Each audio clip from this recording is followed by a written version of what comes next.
The table was set with food, fruit, food, drinks, and food some more. The walls were decked with an immaculate decor, and the ambiance was elegance galore, and the aroma smelled of the sweet fragrance of fellowship. And sometimes I can't see how I had the opportunity of attending a wedding feast hosted by a king for his son, who'd sent out his servants to summon those invited to the banquet, but they didn't come. Perhaps they didn't know the benefits, so he sent his servants out again. The king said, "Tell those who are invited, look, I have prepared my dinner. There's no petite meat. The best has been brought and everything is prepped to perfection. So please come to my son's wedding reception."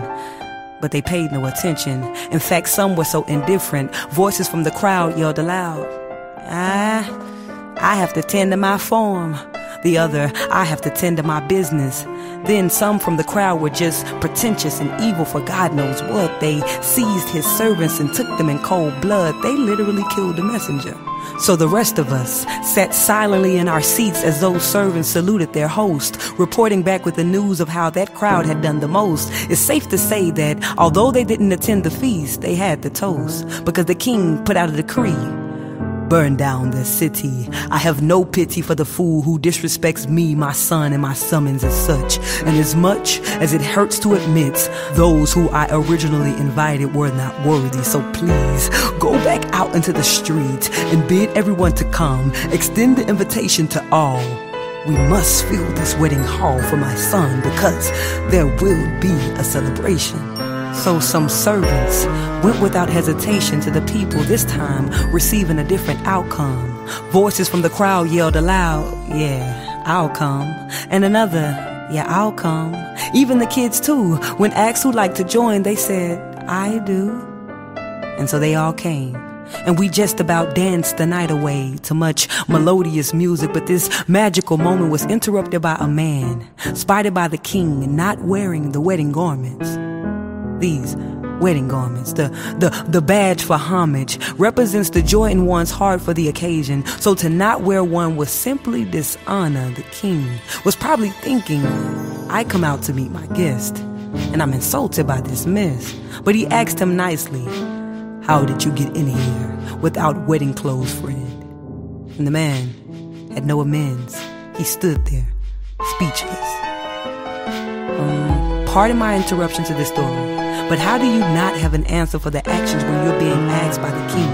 So you mean to tell me you were bold enough to be confrontational but not conversational? But then again, there are few words to be exchanged for outright disobedience. The garments were freely given to you like everyone else, but you chose to be expedient. How convenient and improper to impose his seditions and downright disrespect in the presence of greatness.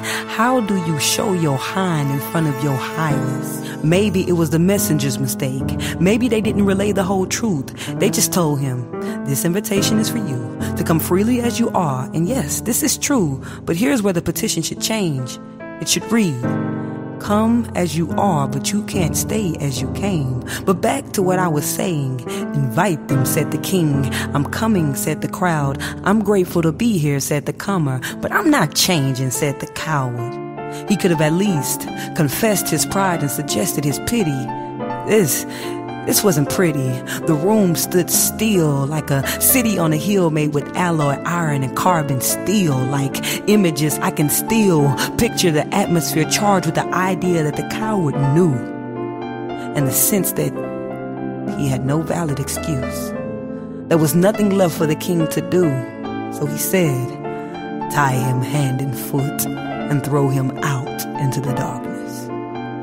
Now, I don't mean to make light of that moment, but theoretically speaking, the king said go, the crowd said whoa, the coward yelled no, and I said, oh, he just made room for another. Hence the reason why I bother to retell the story of what happened in the previous hours. Yes, the previous hours of the wedding feast, for it is still going on. There is still plenty to eat. You're probably thinking, this is interesting, but why am I here and not there, and why am I telling you? Well, let me give you a clue.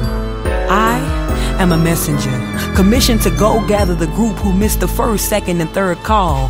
All are welcome. And in this minute, I am also an indication that there is still time. So consider this your personal invitation.